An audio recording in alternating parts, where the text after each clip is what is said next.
우리가 성경을 읽을 때, 특히 구약을 읽을 때 출애굽이라고 하는 이스라엘 백성이 경험한 사건을 이해하지 못하면 성경을 제대로 이해할 수가 없습니다. 이게 성경은 그 출애굽이라고 하는 사건을 중심으로 기록이 되었다라고 말할 수 있을 정도로 이스라엘 백성들에게 있어서 출애굽이라고 하는 경험은 아주 결정적인 것입니다. 그러니까 우리가 아는 대부분의 이야기는 출애굽 이후의 이야기죠. 그런데 이 출애굽이 있기 위해서는 일단 출애굽이라는 말이 애굽에서 나왔다는 말이잖아요. 그러면 애굽에 들어가야 하는 게 있어야 될 거 아니에요. 그래서 오늘 이 본문은 이제 야곱의 가족이 드디어 애굽으로 들어가는 거예요. 근데 그 전에 아브라함도 애굽에 간 적이 있고 야곱의 아버지 이삭도 애굽에 간 적이 있어요. 아브라함은 애굽에 들어갔다가 혼이 나가지고 돌아왔고 이삭은 아예 하나님이 애굽에 가지 마라 그래서 가려고 그냥 이렇게 재다가 못 갔어요.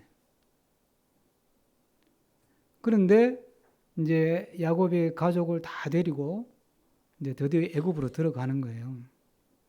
그러니까 이게 지금 우리가 내가 내 가족들을 데리고 애굽에 들어가는 것이 이게 앞으로 어떻게 이 일이 전개될지에 대해서 야곱은 전혀 몰라요.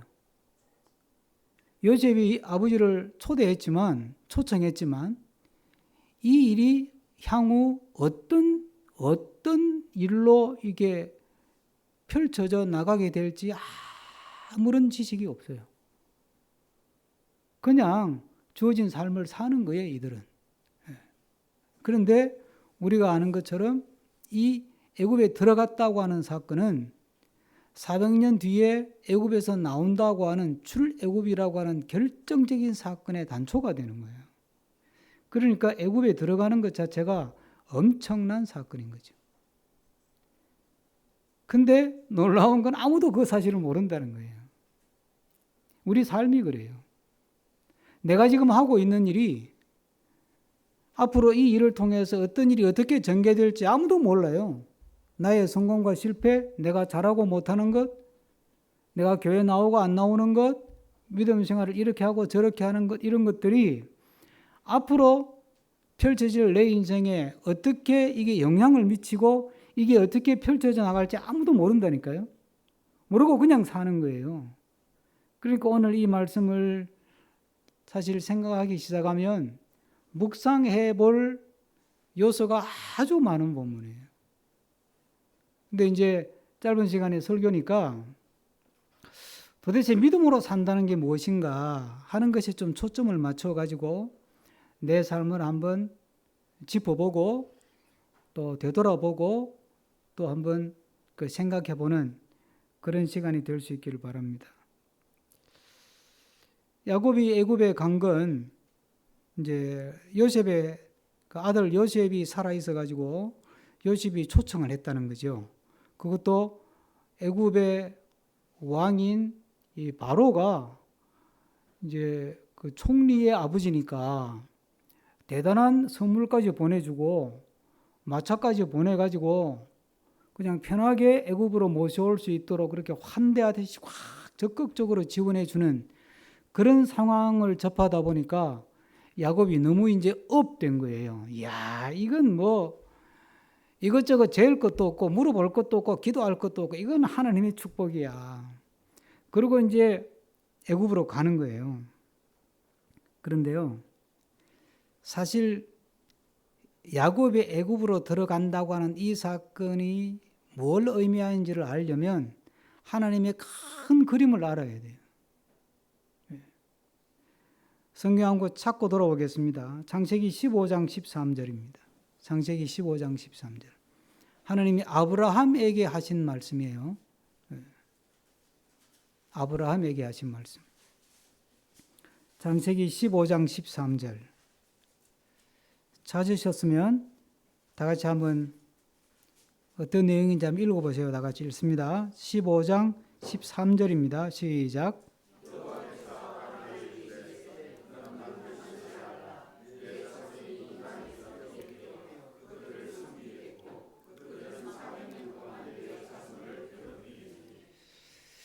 아브라함이 이 말을 듣고 무슨 말인지 알았을까요? 이 말도 뭔 말인지 몰라. 하나님은 큰 그림을 가지고 이 말을 던졌지만 아브라함은 그런가 보다 하고 넘어간 이야기예요. 근데 하나님은 큰 그림을 갖고 있는 거예요. 여기서 이방이 어디가 될지도 모르고 400년 동안 종노릇 한다는 건 또 뭐야? 그것도 몰라. 그런데 하나님은 큰 그림을 갖고 야곱이 요셉의 초청을 받아서 애굽에 들어가도록 그림을 그리는 거예요. 그러니까 지금 야곱이 애굽에 들어가는 것은 요셉의 초대를 받은 것이지만 하나님의 그림 속에서 움직이고 있다는 사실을 놓치면 안 되는 거예요. 하나님이 지금 하나님이 그렸던 그림, 꿈꾸었던 것, 계획했던 하나님의 일을 지금 하고 있는 거예요. 이 부분을 놓치면 제대로 본문을 이해를 못하는 거예요. 지금 하나님이 하나님의 일을 하고 있다. 그러니까 하나님은 어떤 경우의 수를 동원하든 관계없이 하나님은 하나님의 일을 하나님이 하신다. 그러니까 한번 생각해 보세요. 자, 제가 답을 미리 가르쳐 드렸는데 우리가 이렇게 질문해 볼 수 있잖아요. 야곱의 가족이 애굽으로 들어가는 게 아들을 잘 둬가지고 똑똑한 아들을 둬가지고 아들이 출세해가지고 내가 애굽으로 이 어려운 시절에 이민 가서 잘 먹고 잘 살게 된 거예요? 아니면 하나님의 인도하심이에요? 그걸 읽을 줄 알아야 된다는 거예요. 그럼 보세요. 믿음의 삶이라고 하는 것은 결국은 하나님과 우리의 삶, 하나님과 우리의 믿음 또는 하나님과 우리의 행동이 절묘하게 오묘하게 막 섞여가지고 이 둘 사이에서 이루어지는 오묘한 조합이에요. 제가 용어를 만들어 봤는데 섭리적인 함수 관계다. 그러니까 하나님하고 우리하고 하나님이 큰 그림을 그리면서 우리가 그 그림 속에서 우리 삶을 살아가는데 하나님 따로 우리 따로 같은데 따로가 아니고 뭔가 오묘한 섭리적 함수 관계 속에서 우리는 살아가고 있는 거예요. 야곱이 그랬고 요셉이 그랬고 여러분도 그렇고 저도 그렇고 모든 하나님의 백성들 이 땅의 사람들은 그런 섭리적인 하나님과의 함수 관계 속에서 살아가는 거예요. 이게 왜 중요하냐? 우리는 이렇게 생각해요. 하나님이 일을 하기 위해서는 내가 하나님을 잘 믿어야 된다. 이렇게 생각을 해요. 예? 요셉이 야곱을 애굽에 초대 안 했으면 이스라엘 백성이 애굽에 안 들어갔을까요? 들어갔겠지. 요셉이 초대하고 안 하고 아무 관계 없다니까. 요셉이 아버지한테 효도를 하고 안 하고 아무 상관없어.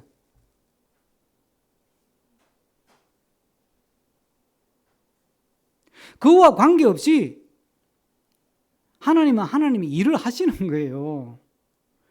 그럼 우리도 마찬가지예요.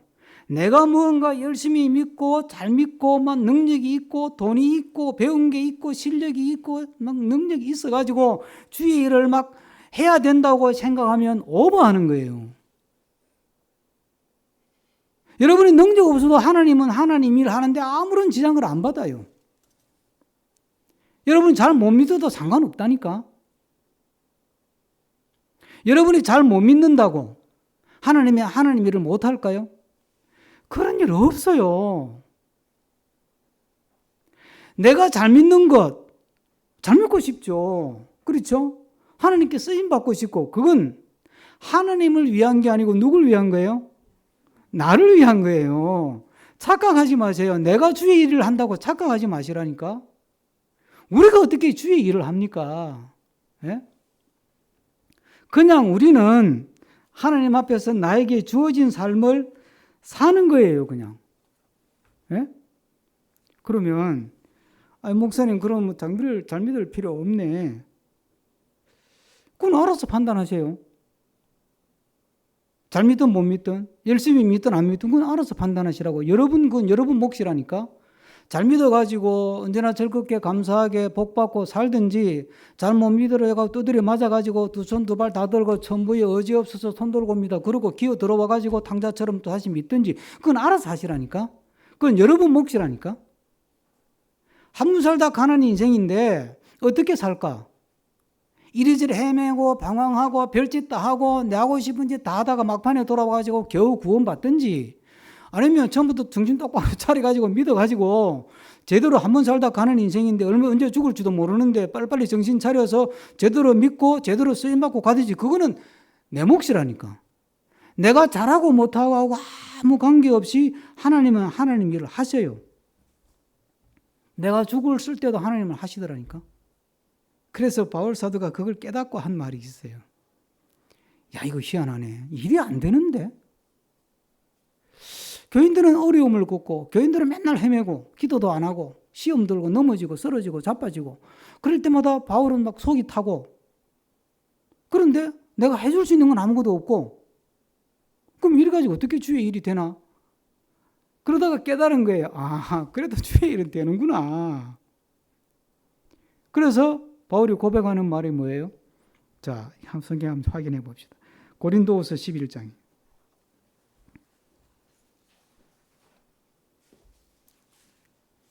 이게 사도 바울이 자기 간증을 쭉 하면서 간증의 끝부분에 나오는 이야기입니다.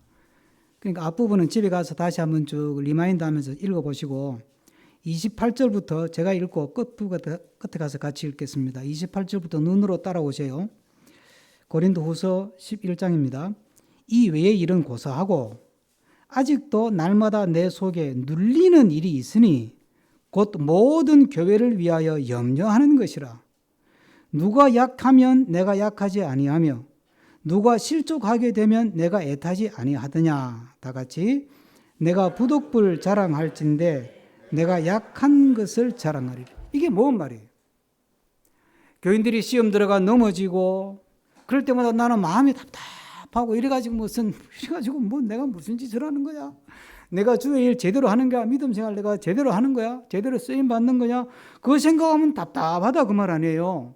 그러니까 막 마음이 눌리는 거야. 나이는 들어가는데 해놓은 일은 없고, 그러니까 막 염려가 되는 거예요. 그런데 그래도 주의 일은 되네. 그래서 나온 결론이 뭐예요? 부득불 내가 자랑하는데 내가 약한 것을 자랑할 수밖에 없다. 내가 약하도 괜찮더라. 내가 잘 안 해도 열심히 안 해도 되는 것은 아닌데 내가 열심히 안 해도 주의 일에는 괜찮더라 이 말이에요.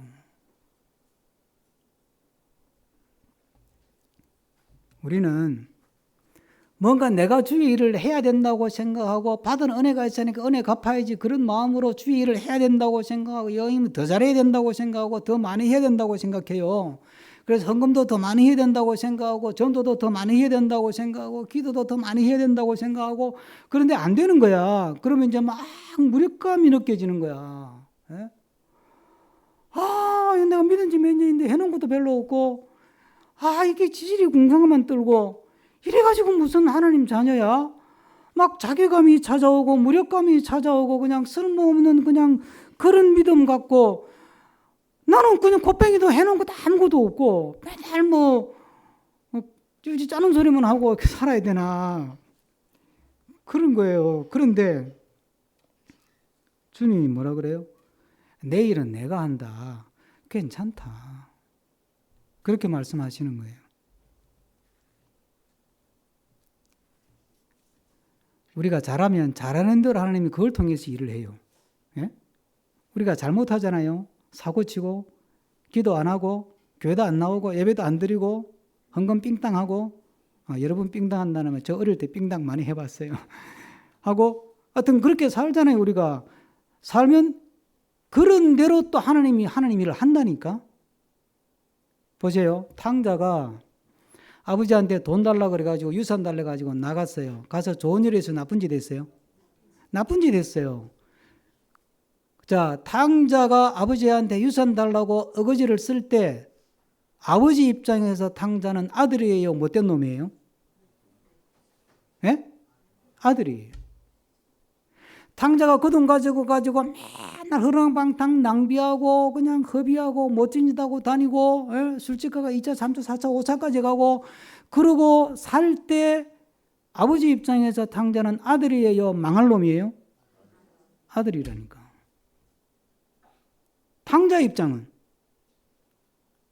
탕자는 아버지한테 돌아와가 뭐라 그래요? 내가 아들이라고 하는 걸 감당할 수가 없습니다. 나는 아들 자격이 없습니다. 그러니까 종처럼 대해서라도 받아주세요. 밥은 먹고 살아야 되겠으니까. 예? 그러니까 아버지가 뭐라 그래요? 너 철들었다? 안 그래요. 진짜 종을 불러. 얘들아 이리 와봐라. 내 아들이 살아 돌아왔다. 그러니까 빨리 손잡아라. 잔치 준비해라. 우리의 위치가 뭐냐면 거기 있다니까. 예? 우리의 위치가 거기에 있는 게, 근데 우리는 뭔가 자꾸 그 하나님을 기뻐하고 하나님을 즐거워하고 그 사랑에 감사하고 그 은혜에 기뻐하고 찬양하고 그것보다도 뭔가 내가 받은 은혜를 내가 뭔가 일을 해가지고 뭔가 하나님을 기쁘게 해야 될 것 같다고 하는 강박관념에서 내가 하나님 일을 해야 된다는 생각을 하는 거예요. 그러다 보니까 이상한 현상이 자꾸 벌어지는 거예요. 하고 나면 그게 내 기득권이 돼가지고 세습하고 하는 이런 일이 생기는 거예요. 웨스트민스터 신앙 고백이라고 하는 우리 정통과 비정통, 정통과 이단을 구분하는 기준이 되는 요리문답이에요. 교리문답서예요. 그 1번이 뭐냐 아시죠? 사람의 가장 중요한 제1번 되는 목적이 뭐냐, 이게 첫 번째 문제예요. 답이 뭐죠? 하나님을 영화롭게 하고 하나님을 영원토록 어떻게 하는 거예요? 즐거워하는 거래. 그러면 하나님을 영화롭게 하는 건 어떤 거예요? 교회 일 많이 하는 거? 헌금 많이 내는 거? 그거 아니라는 거예요. 그게 아니고 영원토록 하나님을 어떻게 하는 거? 기쁘시게 하는 거? 그게 아니라니까. 하나님을 기쁘시게 하는 것이 아니라 하나님을 기뻐하는 거라니까. 여러분은 하나님을 기뻐하는 사람입니까? 하나님을 기쁘시게 하려고 애쓰는 사람입니까?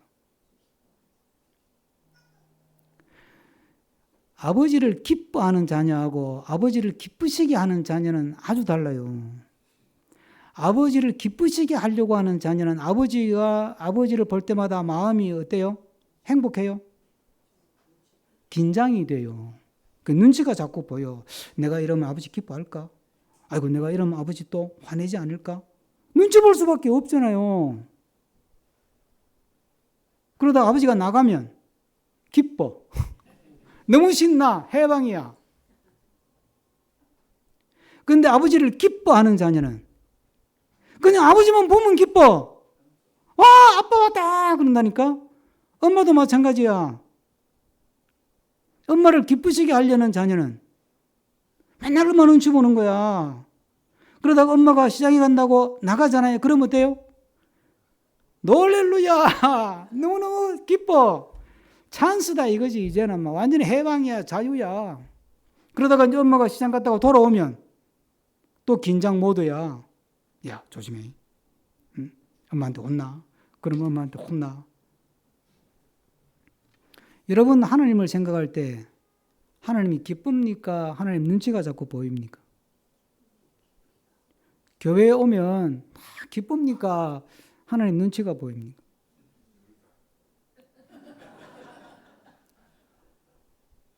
둘 다는 아직도 거듭 날까 말까 하는 거야. 무조건 하나님이 기뻐해야 되는 거예요.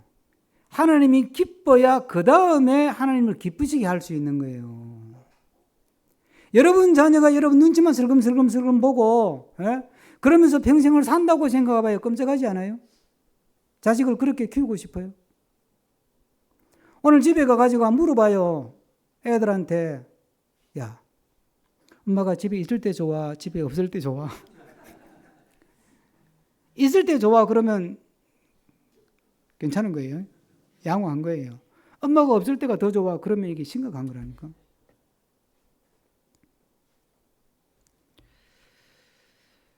하나님을 기뻐하십시오.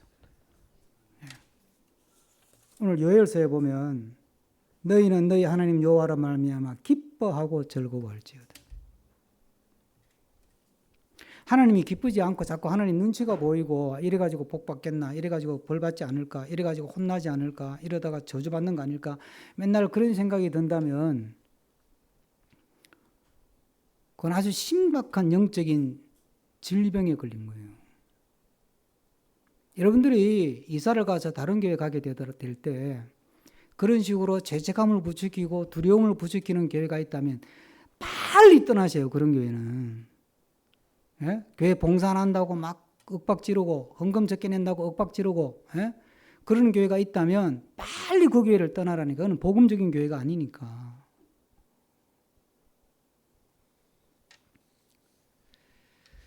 오늘 본문을 읽어보면 똑같은 사람인데 이름이 두 개가 나와요. 이름이. 1절 한번 읽어보실까요? 1절. 이스라엘이 모든 소유를 이끌고 떠나 브엘세바에 이르러 그의 아버지 이삭의 하나님께 희생제사를 드리니라. 이스라엘이라고 되어 있죠. 그죠? 그 다음에 2절 다 같이 읽습니다. 그 밤에 이상 중에 이스라엘에게 나타나 이르시되 야곱아 야곱아 하시는지라 야곱이 이르되 내가 여기 있나이다. 또 이름이 또 하나 나왔어요. 뭐죠? 야곱이에요. 같은 사람이죠. 야곱이란 이름은 태어날 때 아버지한테 받은 이름이에요. 이름이 뜻이 뭐죠? 훔치는 놈, 약탈자 뭐 이런 거예요. 교활한 인간 뭐 이런 의미예요. 근데 이스라엘이라는 이름은 누구한테 받았어요? 하나님한테 받았어요. 이름이 뜻이 뭐죠? 하나님과 싸워서 이겼다 이런 뜻이에요. 너는 나하고 싸우면 내가 너한테 늘 져줄 사람이야 그 말이에요. 그런데 하나님께서 이 대목에서 아니 하나님 이름을 줘놓고 이스라엘이라고 애국으로 가다가 브엘세바에서 하나님께 예배를 쫙 드리고 있는데 이스라엘아 이렇게 불러야 될 거 아니겠어. 그런데 왜 야곱아 야곱아 그래요? 너 아직도 야곱이구나. 이 야곱은 욕심 부리고 막 권모 술수를 써가지고 수단과 방법을 가리지 않고 부를 축적하고 막 그런 의미의 야곱이라기보다도 그 다음 말씀을 보면 브엘세바에서 하나님께 제사를 지내는데 그 동기가 뭐냐면 두려움이라는 거예요. 자, 한번 3절 다 같이 읽습니다. 3절. 하나님이 이르시되 나는 하나님이라 내 아버지의 하나님이니 애굽으로 내려가기를 두려워하지 말라. 그래서 너로 큰 민족을 이루게 하리라. 그러니까 여기서 야곱이 왜 제사를 하나님께 희생 제사를 드렸는지를 알 수 있잖아요. 아니 초대 받아가지고 업돼가지고 막 한데 가자 하고 가다가 보니까 브엘세바쯤 왔는데 완전히 정신이 반짝 드는 거야. 왜? 이 브엘세바는 아브라함도 할아버지 아브라함도 아버지 이삭도 거기서 예배를 드리는 곳이거든. 지가 어릴 때 그걸 본 거 아니에요. 그리고 가보니까 맞아. 하나님이 계시지. 이 생각이 났다는 거예요. 그 왜 이 생각이 났을까요?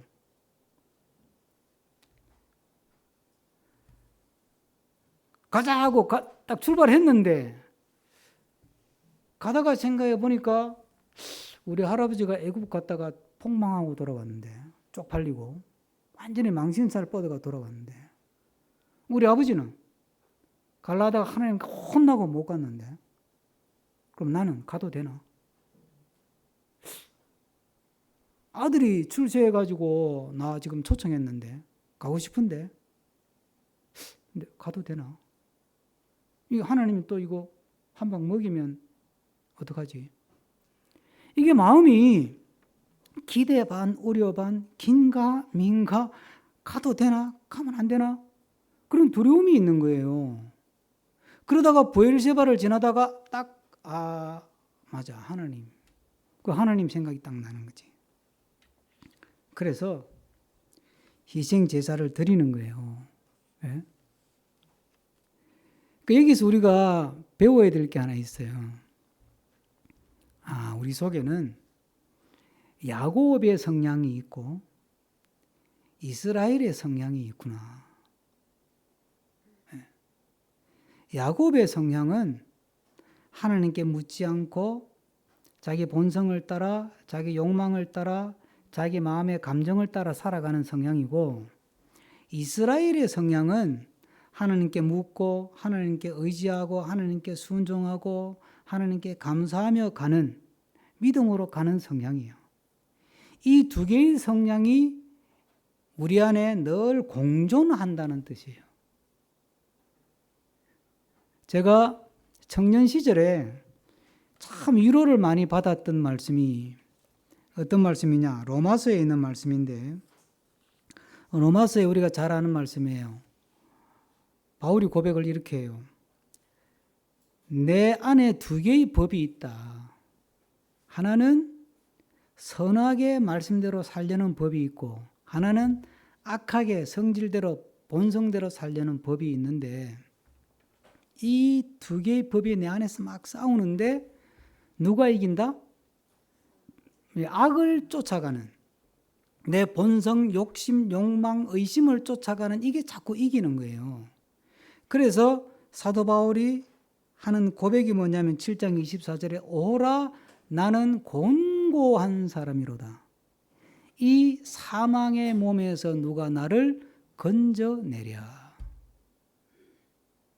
제가 청년 시절에 이 두 개의 어떤 하나님을 믿는 사람으로서의 본성과 그리고 하나님을 믿기 전에 인간적인 본성 사이에서 늘 방황하고 갈등하고 고민하고 괴로운 거예요.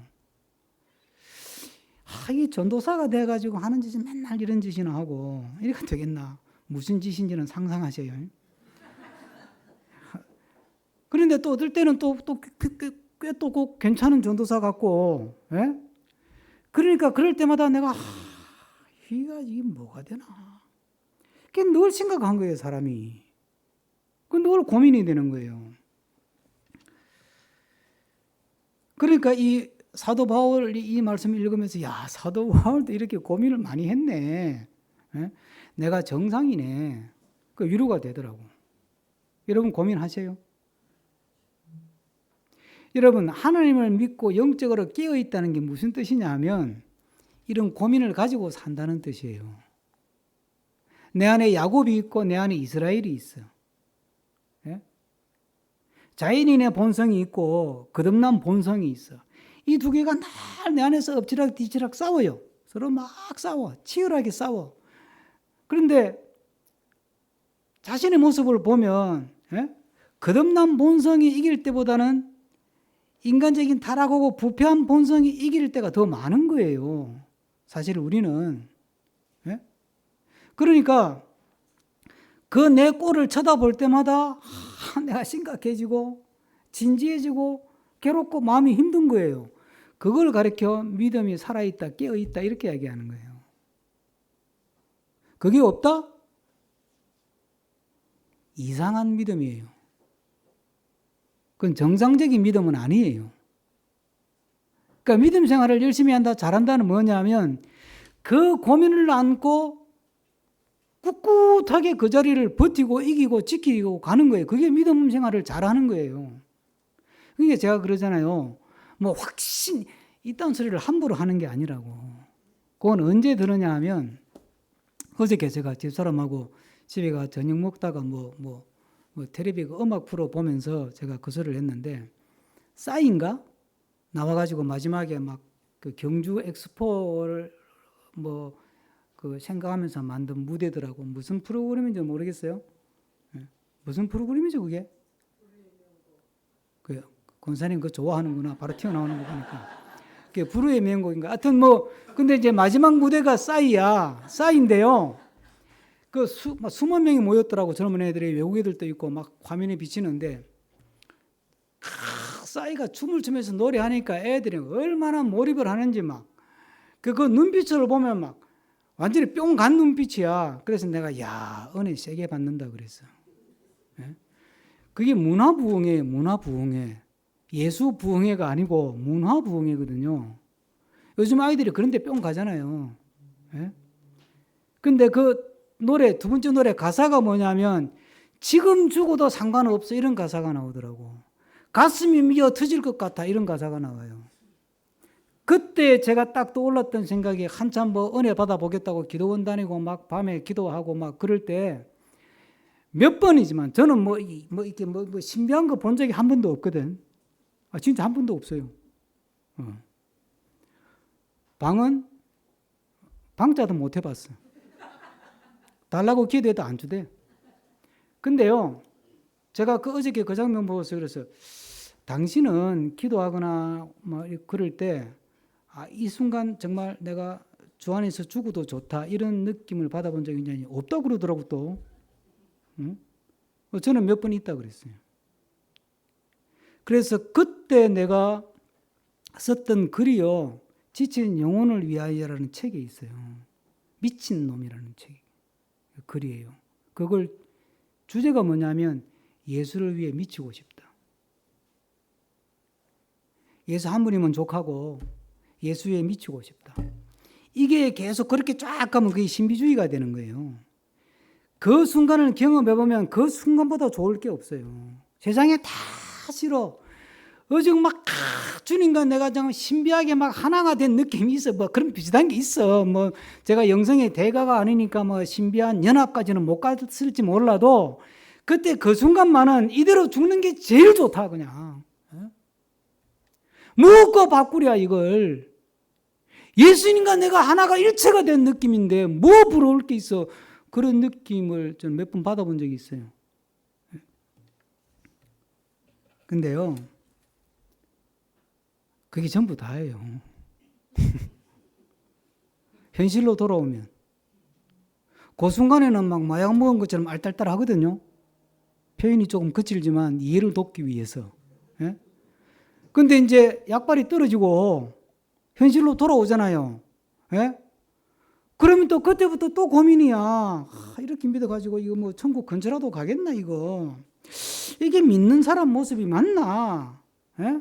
그러다 어떨 때는 또 뭐 이 정도 하면 그래도 또 뭐 괜찮은 것 같긴 하다 뭐 이러다가 또 아이고 이게 참 천국은 가긴 가도 그냥 땀 맞는 거 아닌가 뭐 이런 고민도 하고 막 또 현실로 돌아오는 거예요. 그게 믿음 생활이에요, 여러분.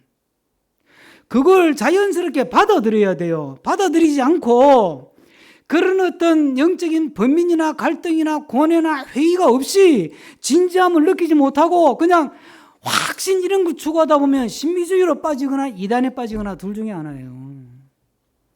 그런 사람들이 하는 게 뭐냐면 교회 쇼핑하러 다니는 거예요. 이제 막 저기 가보 거기도 안 채워지고 저기 가보 거기도 안 채워지고 언덕에 가보 거기도 안 채워지고 막 땅 밑에 있는 교회 가보 거기도 안 채워지고 막 그럼 그 사람들이 거기에 갔다가 떠나면서 하는 말이 뭔지 알아요? 이 교회는 영적으로 죽었대. 죽긴 뭐 지가 죽어놓고 영적으로 살아있다는 게 뭐예요? 내가 내 힘으로는 믿음을 지킬 수 없고 내 힘으로는 이스라엘이 될 수 없고 내 힘으로는 야곱을 이길 수 없다는 걸 깨닫고 좌절하고 낙심하고 절망하고 그냥 죽고 싶고 포기하고 싶은 마음이 있는 것, 그게 영적으로 깨어있는 거예요. 그게 없다면 죽어 있는 거라니까. 잘 믿는 게 뭐예요? 여러분, 젊은 여러분들 예수 믿는 걸 그렇게 낭만적으로 생각하지 마세요. 감상적으로 생각하지 말고 접근하지 마시라니까. 찬양 집회 가세요. 가서 저처럼 주님과 내가 하나가 된 느낌이 들어가지고 막 눈물을 흘리면서 이 순간 내가 이대로 죽으면 좋겠다. 그 체험하세요. 그러나 그 순간이에요. 교회 돌아오면 또 현실이야. 설거지 해야 돼. 가위바위보가 지면 기분 나빠. 예? 그게 믿음 생활이라니까. 예? 그걸 감당할 수 있어야 된다니까요. 그게 믿음이 좋은 거고 믿음이 강한 거예요. 왜 기도했는데 응답 안 들어주세요? 그러면서 하나님하고 치열하게 싸우고 내가 무슨 큰 죄를 지었어요, 하나님. 저 인간이 나보다 덜 아프지? 쟤보다는 내가 더 낫잖아요. 근데 왜 저보다 내가 더 안 풀려요? 욥처럼 하박국처럼 되돌아도 보고 그러면서 좌절하고 그래도 주님밖에 없습니다. 그러고 또 하나님 붙들고 늘어지고 예? 그게 믿음 생활이라니까. 우리 안에 야곱과 이스라엘이 치열하게 싸워요. 두 개의 성향이. 바울 사도가 갈라디아에서는 뭐라 그랬어요? 육체의 소욕과 성령의 소욕이 서로 대적한다 이렇게 얘기하잖아요.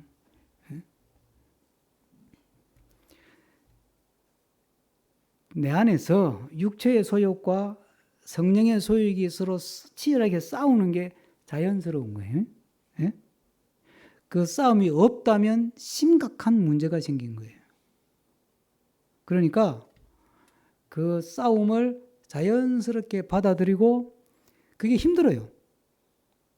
힘들기 때문에 우리는 그건 모르겠고 그냥 막 헌금 안 해가지고 때우려고 그러고 일 열심히 해서 때우려고 그러는데 안 때워져요. 그러지 마세요. 하나님 그게 속아 넘어가지 않거든요. 그러니까 그 힘든 걸 붙들고 그래서 기도할 수밖에 없고 그래서 예배할 수밖에 없고 그래서 말씀을 붙들 수밖에 없고 그래서 은혜를 구할 수밖에 없다는 것을 처절하게 느껴가는 것. 그게 깨어있는 믿음이에요. 오늘 이 본문을 보면 야곱이 요셉의 초대를 받고 고민 없이 바로 출발합니다. 그러다가 브엘세바에 가서 비로소 정신이 번쩍 들어가 예배를 드리거든요. 그럼 야곱이 왜 처음에 예배를 안 드렸을까?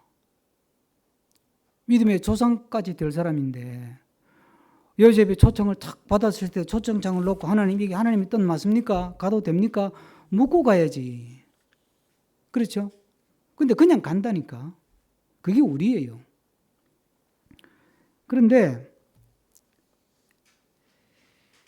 가다 보니까 마음이 찜찜하잖아요. 그렇죠? 그래서 하나님을 찾잖아요. 이게 우리가 가지는 믿음 생활이에요.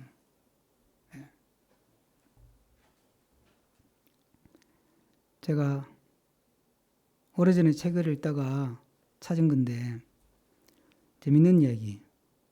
호랑이가 배가 고파서 먹이를 찾아다녔는데 딱 구석에 갔더니 토끼 한 마리가 쪼그려 앉아 있는 거예요. 그래서 덥석 잡았어요. 딱 잡는 순간 토끼가 고개를 탁 돌리면서 호랑이를 째려보면서 야, 나 짜시야. 이러니까 호랑이가 갑자기 이렇게 토끼가 막 그러니까 놀래가지고 토끼를 놓쳐버렸어. 그러니까 토끼가 도망갔지. 그 다음날 이제 배가 너무 고픈데 내가 이제는 토끼를 잡았을 때 지가 무슨 소리를 지르도 내가 안 속아 넘어간다.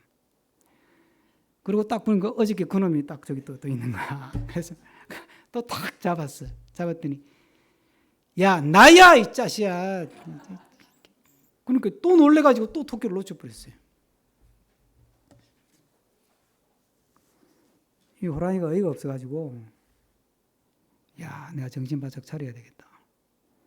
그리고 이제 배를 싣고 다니다가 또 이제 토끼 한 마리를 봤는데 이번엔 다른 놈이야. 이제 너는 죽었다. 이러고 살금살금 가가지고 토끼를 꽉 덮쳤거든. 토끼가 하는 말이 이 말 듣고 이 호랑이가 기절했다는 거 아니야. 야, 소문 다 났어 이 자식아.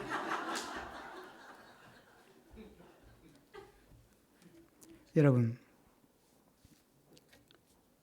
우리가 깨어있지 않으면 이렇게 우스꽝스러운 믿음의 모습을 갖게 되는 거예요. 우리가 왜 기도에 힘쓰고 말씀을 붙들기를 힘쓰고 예배하기를 왜 힘써야 될까요? 그러지 않고는 내가 내 본성을 이길 수도 없고 외부의 유혹을 이길 수도 없잖아요. 그러니까 이기지 못하는 걸 알기 때문에 기도할 수밖에 없는 거예요. 그걸 깨어있다 그런다니까. 근데 깨어있지 않고 에이 몰라 그러고 그냥 놓아버리잖아요. 그러면 야, 소문 다 났어. 너 별거 아니다. 너 하나 잡아먹는 거, 너 하나 넘어뜨리는 거, 너 하나 그냥 쓰러지게 만드는 거 일도 아니야.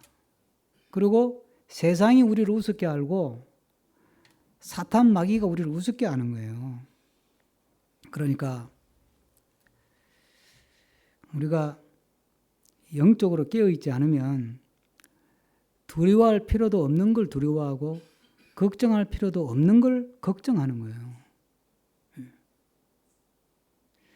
제가 이제 이 부분 마무리 지으면서 이게 상상력을 동원해서 성경을 한번 생각을 해봤어요.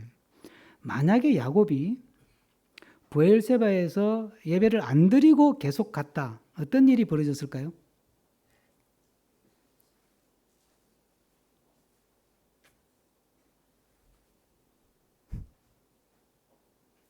어떤 일이 벌어졌을까요?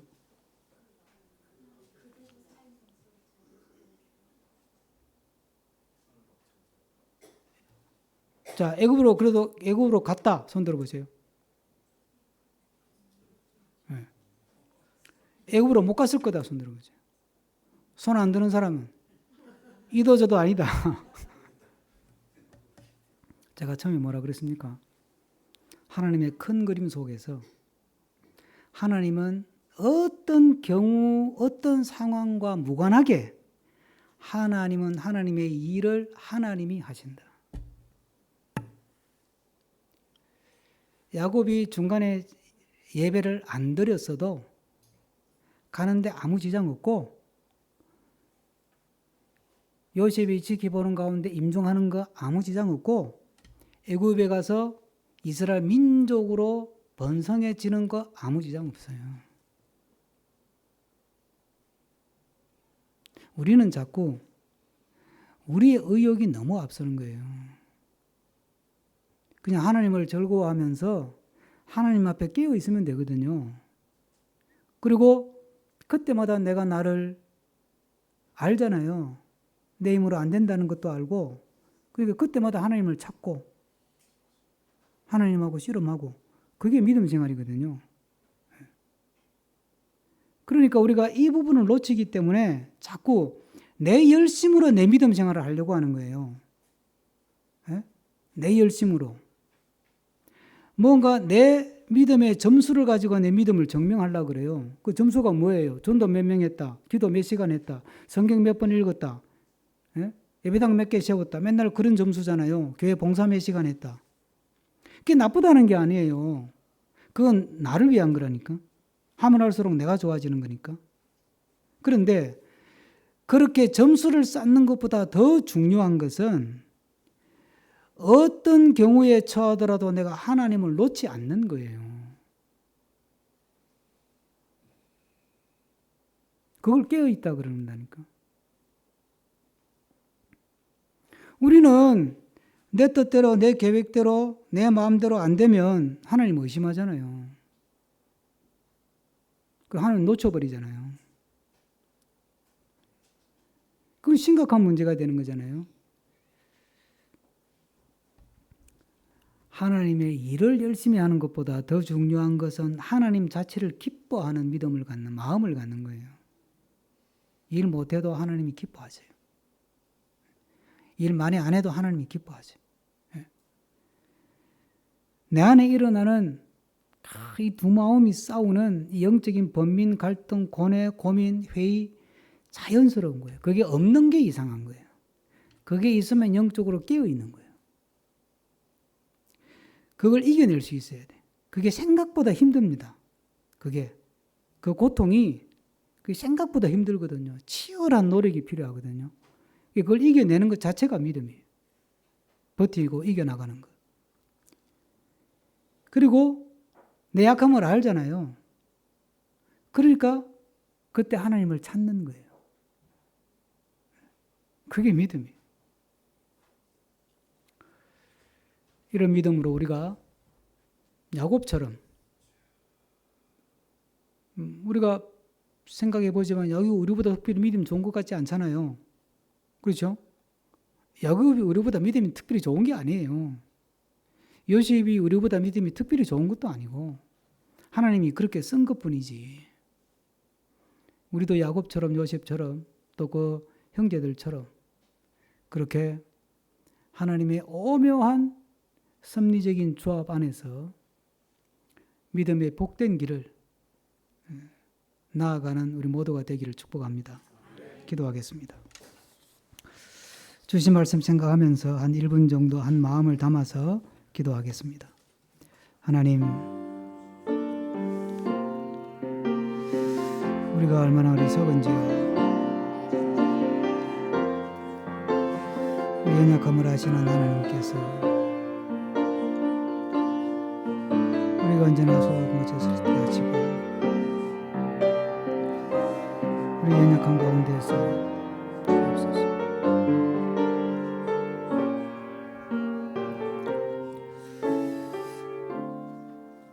은혜로우신 하나님, 우리도 야곱처럼 때로는 야곱 같고 때로는 이스라엘 같습니다. 마치 내가 능력을 가지고 힘을 가지고 열심히 해야 주의 일이 이루어지는 것처럼 착각할 때도 있습니다. 내 안에 두 가지의 마음이 싸울 때 이 싸움이 너무 힘들고 때로는 지난한 싸움이기 때문에 근거 없는 확신을 가지고 그저 많은 일을 해서 많은 실적, 점수, 성적, 성과를 거두어서 내 믿음을 증명해 보려고 하는 어리석임에 빠질 때도 있습니다. 하나님, 오늘 이 시간 우리 마음 가운데 내가 얼마나 하나님의 오묘한 섭리 안에 있어서 모든 것을 합력해서 주의 선한 일을 이루어가는 그 큰 그림 안에 있음을 믿게 하여 주시옵소서.